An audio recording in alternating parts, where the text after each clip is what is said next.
હવે કડી સાંભળજો આલરડાની. આલરડા ફારસી ભાષામાં છે, આલરડા ચાઇનીઝ ભાષામાં છે. જોઈ લેજો જે ભાષા આવડતી હોય ગૂગલ કરીને. આલરડા ઇંગ્લિશમાં છે, આલરડા કેટલી દુનિયાની ભાષામાં છે, ઉર્દુમાં છે.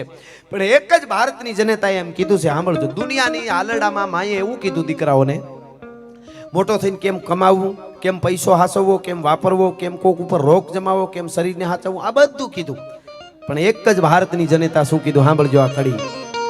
એને શું કીધું ખબર? તેથી તારા મોઢડા માથે અને ધુઆધાર તોપ મંડાશે.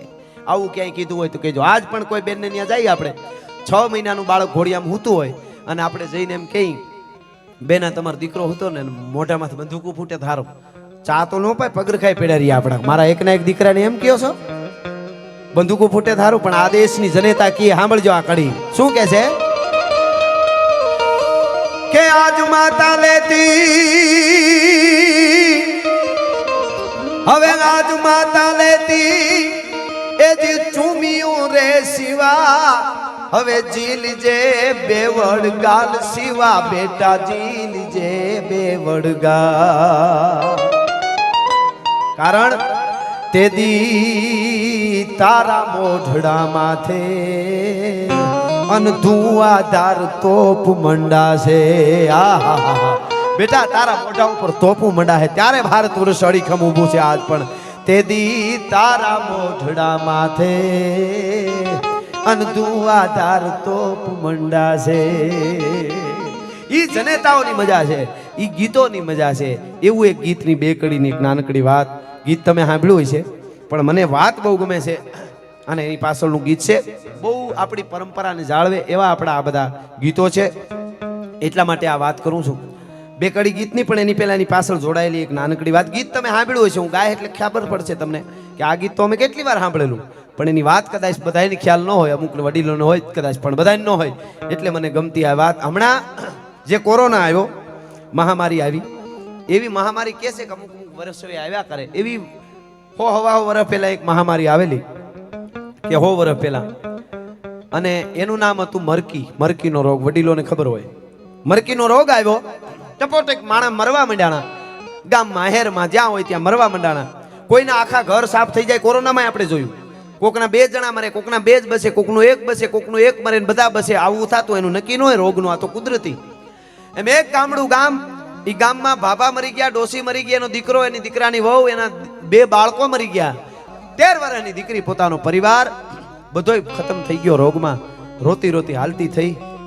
બધું બચપણ યાદ આવે, ભાઈ યાદ આવે, પરિવાર, મા બાપ, દાદા દાદી, બેનું ભાઈ યાદ આવે, રોતી જાય, વળી આહુડા લુએ. એક ગામ બીજું ગામ, દરિયા કાંઠે ધીરે ધીરે ધીરે હાલી જાય. એમાં એક ગામ આવ્યું નાનકડું, ગામનું પાદર, છેલ્લું ઝૂંપડું. ઈ ઝૂંપડામાં એક 6 મહિનાનો બાળક મોટા અવાજે રોતો હોય અવાજ આવ્યો. એટલે એને પોતાનો પરિવાર ભાઈને મંડ્યું યાદ આવવા. અરે અહીં કોકનું છોકરું રોવે છે. જોઈજો નારી શક્તિ સૌરાષ્ટ્રની 100 વર્ષ પહેલાની વાત. એ હળી કાઢીને ઝૂંપડામાં કરી ગઈ દીકરીઓ, પોતાનું દુઃખ ભૂલી ગઈ. અરે આ તો કોકનું છોકરું રોવે છે કરીને તેડી લીધું. એક છોકરો 80 વર્ષના ડોહી ખાટલામાં હૂતેલા, છેલ્લા ડહકા ભરે, પાસે આ છોકરો હૂતેલો. એને તેડ્યો ને કીધું, માડી આની માં ક્યાં? આ કોનો દીકરો છે અને તમે કેમ આને સાનો નથી રાખતા? દહકા લેતા ડોહીએ કીધું, મારા દીકરા દીકરો છે, મારો દીકરો મરકીમાં મરી ગયો, એની માં મરી ગઈ આ છોકરાની, અને હું એક છેલ્લે રહીતી. મને હાવ રેડી, અત્યારે હું પાછી ખબર પડી કે હવે તો હું નહીં જીવું. છોકરાને હું ઉપાડી શકું એમ નથી, કાળિયું રાયડું નાખે છે. બેટા તને ભગવાને મોકલી, બસ આ બાળકને હવે હાચવી લેજે. મારી ચિંતા ન કરતા મંડી આહુડા લો. જોજો આ 13 વર્ષની દીકરી, ચિંતા ન કરતા માડી, કોઈ ચિંતા ન કરતા, અને હું મોટો કરી, તમે તમારા આત્માને સદગતિ કરો. ડોહીના આંખમાંથી આંસુ ચાલુ થયા. જીવ આમ આ જાય આવે પણ જીવ નથી જાતો, સામું જોઈ રહ્યા. એટલે કીધું, માડી તમે કેમ જીવ નથી જાતો? હેમાં તમારો ક્યાંક જીવ અટક્યો એવું લાગે છે. કે બેટા ધીરેક દિન કીધું લાંબા શ્વાસે, હું એવા સપના જોતી હતી કે આના લગ્ન કરીને એની વહુનું મોઢું જોઈને પછી મરી. હવે ક્યાં જોવાનું રહી કે એના લગ્ન હું કરી દે. તમે ચિંતા ના કરો, તમારા આત્માને શાંતિ કરો, સદગતિ કરો. કે તું કરી દે બેટા, પણ મારે એને દીકરો મોટો કરું ને એને વહુનું મોઢું મારે જોવું તું, પછી મરું ને તો મને નકર હું પ્રેત થઈશ, મને મુક્તિ નહીં મળે બેટા. કે એનું મોઢું જોવું તું વહુનું? તો કે હા. અને તેથી સૌરાષ્ટ્રની ધરતીની 13 વર્ષની દીકરી કાખમાં તેડેલા બાળક સામું જોઈને ડોહીનું બાવડું ચાલીને કીધું કે માં સાંભળી લે, આ તારા દીકરાનો દીકરો, તારા આત્માને સદગતિ કર, એની હારે આને મોટો કરીને હું ફેરા ફરીને આ તારા દીકરાની વહુનું મોઢું જોઈ લે ભલા માણસ. હા હા હા હા, આ તારા દીકરાની વહુનું મોઢું જોઈ લે, હું આની હારે લગ્ન કરી. આ બનેલી ઘટના છે. હું આની હારે લગ્ન કરી. ડોહી હાતા હાતા ખોળિયામાંથી પ્રાણ છોડી દીધા. મિત્રો કહેવાય છે કે દીકરી દરિયા કાંઠે ઝૂંપડું બાંધે છે, ઝૂંપડું બાંધીને રહે છે, મજૂરી કરે, પોતાના પતિને બાળકને હાચવે, ગાયનું દૂધ લઈ આવીને પાય, મોટો કર્યો. ધીરે ધીરે 1 વર્ષ 2 વર્ષ 2.5 વર્ષ 3 વર્ષનો થયો. આ દીકરી છે 15-16 વર્ષની થઈ ગઈ. 3 વર્ષનો બાળક થયો. પોતાનો પતિ પાણીની હેલ ભરવા જાય છે. કાખમાં 3 વર્ષનો દીકરો ઓલો બાળક તેડ્યો છે. પોતાનો પતિ છે, ઓલી ડોહીનો દીકરો તેડ્યો છે અને પાણી ભરીને આવે. પણ 16 વર્ષની રૂપના આભરણ જેવી પરી જેવી આ લાગવા માંડી દીકરી. 16 વર્ષની થઈ એટલે ગામના અમુક જુવાનડા કામી કુળનો ઓળખે, લોભીને લોહોય લાજ, મરણ વેળાનો પારખે ને ભૂખ્યો ગણે નહીં અખાજ. ગામના એવા અમુક હોય ને જુવાનડાઓ, એ આડા ફરે છે કે એ છોકરી, એ બાઈ, તું જોતો ખરી આ 3 વર્ષના ને કાખમાં ફેરવે મારો પતિ દરિયામાં નાખ, દરિયામાં મારી હારે લગ્ન કરી લે. લોભામણી આપે છે, લાલચો આપે છે. મારી હારે લગ્ન કરી લે, હું તને શું લઈ આવી દઈશ. હવે હું ગીત ગાવી, તમે સાંભળ્યું હોય છે, પણ સાંભળજો આ ગીત કેવું, એની પાછળની આ કથા શું કે છે. ઈ કે તો ગોરી રે હે તને ચિતલની ચૂંદડી લઈ આવી દઉં. હે ગોરી, હું ચૂંદડી લઈ આવી દઉં. આને હું આને દરિયામાં નાખ બાળકને. પણ હવે સૌરાષ્ટ્રની ધરતીની દીકરી 16 વર્ષની બોલી સાંભળજો કે ચૂંદડીનો ઓરનાર રે કાનો રમે છે મારી કેડમાં આ નટવર નાનો રે કાનો રમે છે મારી કેડમાં ગોરી રે તમુને ચિતલની ચૂંદડી લઈ આવી દઉં. ચૂંદડીનો ઓરનાર રે કાનો રમે છે. તારી આંખમાં ઝેર છે ને હું ઓળખું છું, પણ આ જે 18 વર્ષનો થાય ને ચૂંદડી લઈ આવી છે ને એની ચૂંદડી ઓઢી. બાકી તારી તાકાત નથી કે મારી સ્પર્શ કરી છે. આ દીકરીઓ આ હમણાં લોકગીત. આહા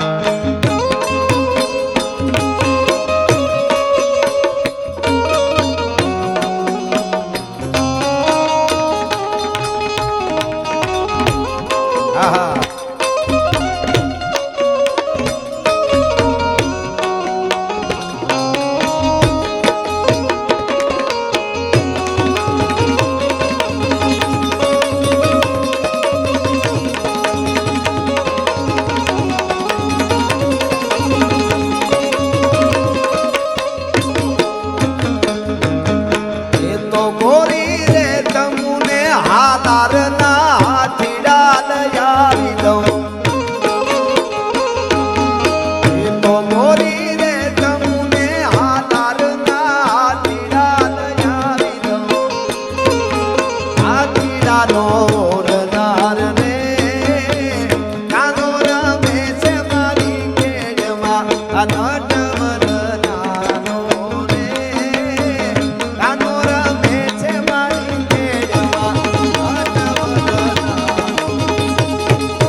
તમે કેતો ગોરી તમને ચિતલની ચૂંદડી લઈ આવી દઉં, પણ ચૂંદડીનો ઓરનાર કાનો રમે છે મારી કેડમાં.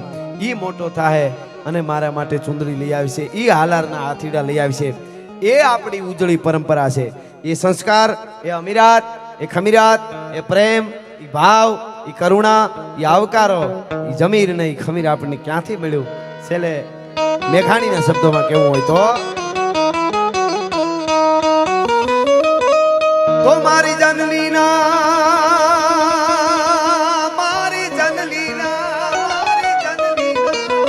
હવે જનલીના મારી જનલીના હૈયામાં પોટલતા પીધો કસુંબીનો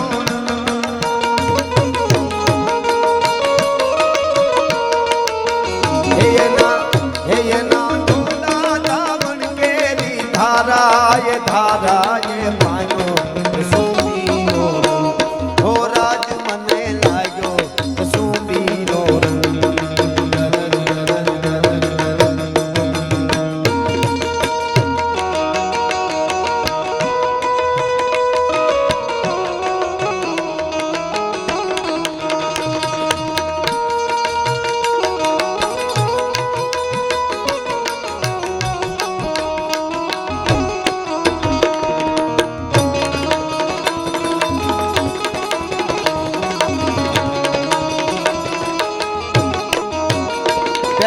અવતાર માના ઉદરમાંથી મળ્યા, પછી ધાવણમાંથી મળ્યા, કવિ કે પછી ક્યાંથી મળ્યા?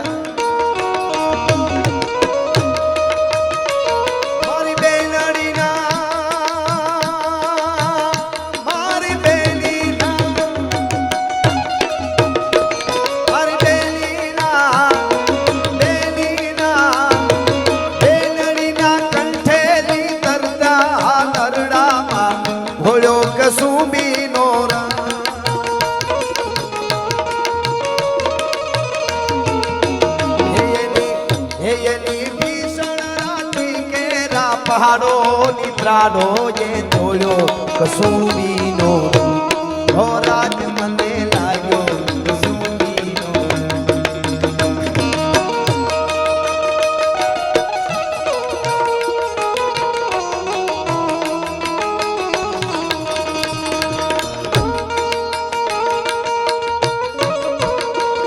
અરે ગરવા ગોવાલિયાના પાવા વાગે, પાવા વાગે ને સૂતી ગોપી જાગે, પાવા વાગે ને સૂતી ગોપી જાગે.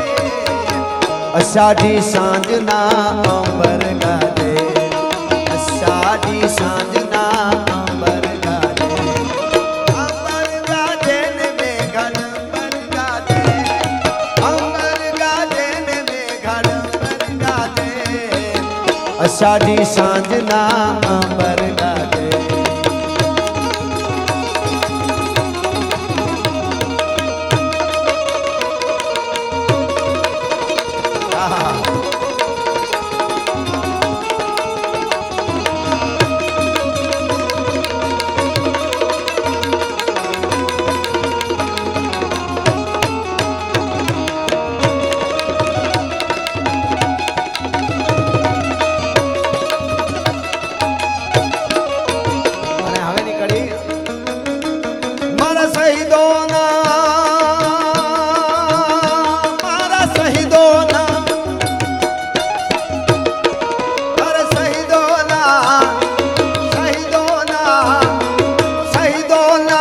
ધગધગતા નિશ્વાસે નિશ્વાસે ફળગ્યો કસુંબીનો.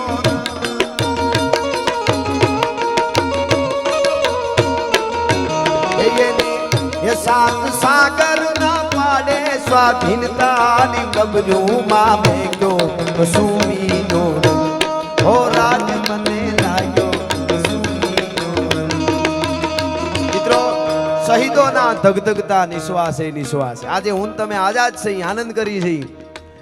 એક નાનકડી વાત મને આ વાત પછી વાત આવી જાય છે એટલે યાદ આવે છે. આપણે વિરામ તરફ ધીરે ધીરે જઈએ છીએ. એટલે પણ આઝાદી પહેલા અનેક લડવૈયાઓ, અનેક બેનું દીકરીઓ, અનેક વડીલો, અનેક યુવાનોએ દેશ માટે, માં ભારતી માટે, વિરાસતો હોમવા માટે, એ ફના થઈ જવા માટે તૈયાર હતા. ત્યારે આપણે શહીદ થયા છે, ત્યારે આપણે બચ્યા છીએ. અને એવી એક નાનકડી મને ગમતી વાત, એક તરવરિયો યુવાન, ભારત વર્ષનો, દેશ આઝાદ નહોતો થયો, તરવરિયો યુવાન એક અંગ્રેજી થાણા ઉપર, અંગ્રેજ પોલીસના થાણા ઉપર હુમલો કરીને ભાગ્યો. વાહે અંગ્રેજ પોલીસ એ વખતની, અને અંધારું હતું, ઝીણો ઝીણો વરસાદ વરસતો હતો. અંગ્રેજ પોલીસ એને ગોતતી આવે છે ને આ મીડો ભાગવા, પણ ગામડું હતું એટલે બહુ કઈ બાજુ જાય ખબર ન રહી. એમાં રસ્તામાં દોડતા દોડતા દોડતા દોડતા દોડતા એક દીવો જોયો, એક ઝૂંપડું જોયું. ઝૂંપડામાં એક દીવો બળે એટલે દોડતા દોડતા આમ ઝૂંપડા બાજુ વળી અને ધાંગડિયા જેવું દીધેલું હતું, ખડકી જેવું, થડ દઈને આમ ધક્કો માર્યો, ઉગડી ગયું, અંદર ગયો, દીવો બળતો હતો અંદર, ખડકી બંધ કરી દીધી. એટલે ઝૂંપડામાં એક ડોસી અને એક 20-22 વર્ષની દીકરી હુતેલા, બેઠા થઈ ગયા બે. એટલે ઓલાએ આમ ધીરે ધીરે હાથ જોડીને કીધું કે હું ક્રાંતિકારી યુવાન છું, મારી પાછળ અંગ્રેજ પોલીસ પડી છે, મને ઘડીક રોકાવા દો, હટાવવા દો. એટલે એને ખબર પડી ગઈ આ તો આપણો જુવાન હોય ને, અંગ્રેજ પોલીસ વાહે થાય એટલે તો આ તો આપણો હિન્દુસ્તાનનો યુવાન છે. એટલે કીધું કોઈ ચિંતા નહીં, ઊભી જાવ. એટલે ઊભો રહ્યો. અંગ્રેજ પોલીસ ગોતતી ગોતતી આગળ વહી ગઈ, ઝૂંપડામાં વયો ગયો, એ ખબર ન રહી. અને પછી ધીરેક દઈને આમ ચારે બાજુ ઝૂંપડામાં ખૂણે ખૂણે જોયું જુવાને, અને પછી ધીરેક દઈને પૂછ્યું કોઈ પુરુષ કોઈ છે નહીં? તો કે ના કોઈ નથી, અમે છીએ. ડોશીએ કીધું હું છું ને, મારા દીકરાની દીકરી છે 22 વર્ષની. એમ નહીં કોઈ પુરુષ છે? તો કે ના કોઈ નથી. એમ કરતા કરતા ડોહીની આંખમાં આંસુ આવી ગયા.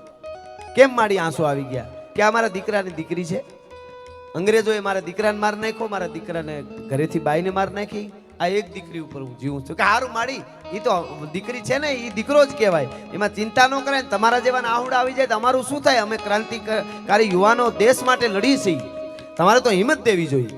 તો ડોહીએ નિશાસો નાખ્યો, નિહાવો નાખ્યો. એટલે યુવાનને પૂછ્યું, માડી તમે નિશાસા કેમ નાખો છો? કે દેશને અંગ્રેજો માંથી તો તમારા જેવા તરવરિયા યુવાનો મુક્ત કરાવી દેશે વહેલા મોડો, એનો અમને ભરોસો છે ડોસી કે. પણ સમાજમાં કુરિવાજો રૂપી જે દૂષણ છે એમાંથી કોણ અમને આઝાદ કરશે?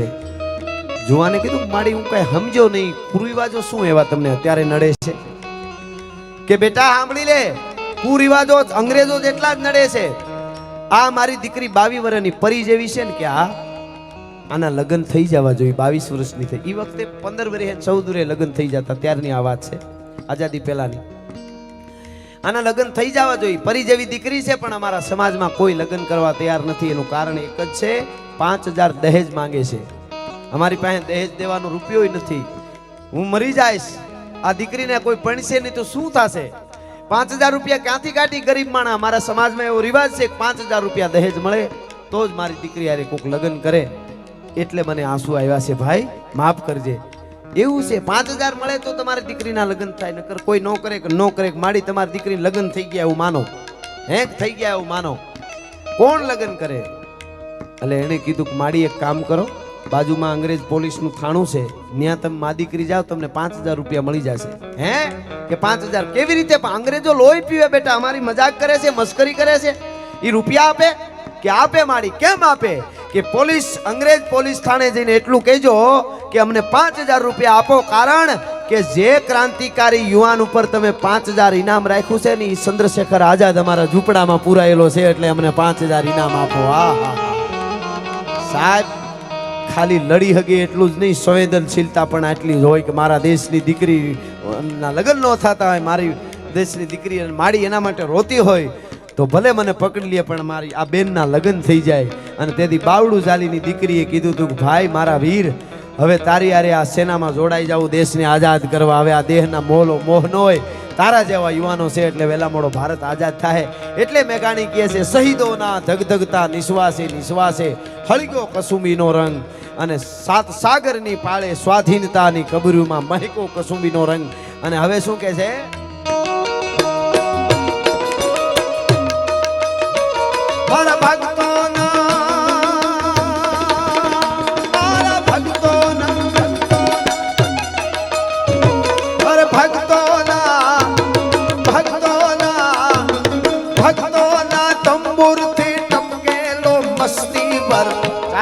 કસુંબીનો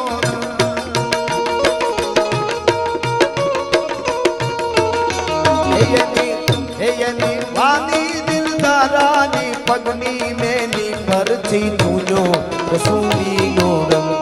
ઓ રાજ મને લાગ્યો કસુંબીનો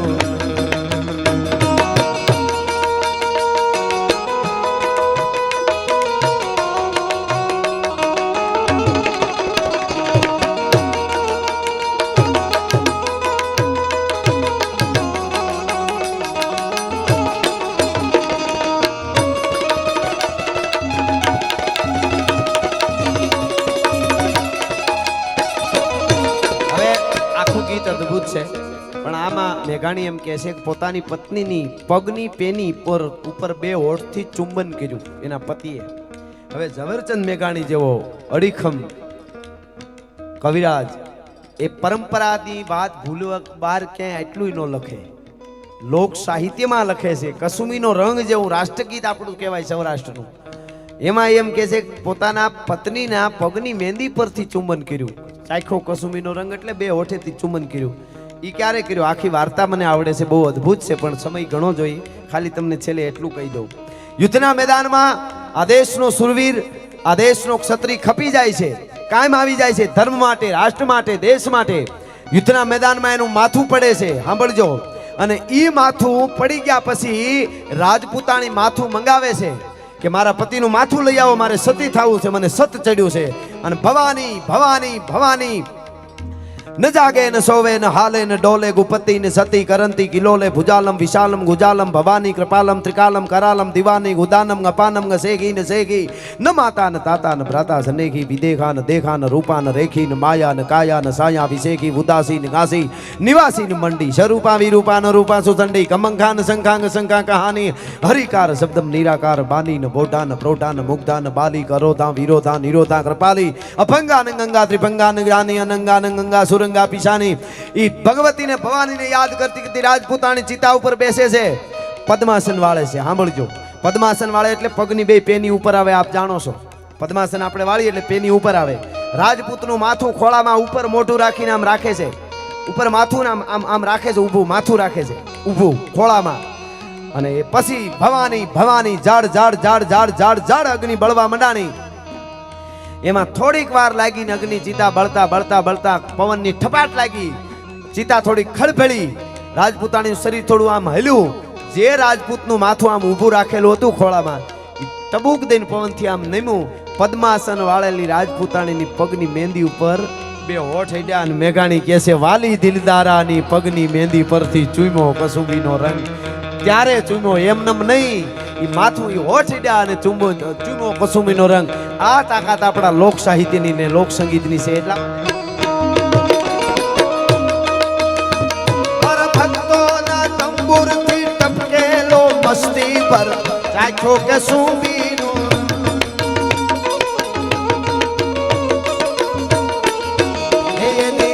એની વાલી દિલદારાની પગની બેની પરથી ચૂમ્યો કસુંબીનો રંગ હો રાત મને લાગ્યો કસુંબીનો રંગ રાત મને લાગ્યો કસુંબીનો રંગ રાત મને લાગ્યો કસુંબીનો રંગ રાત મને લાગ્યો રાત મને લાગ્યો હો રાત મને લાગ્યો કસુંબીનો રંગ લાગ્યો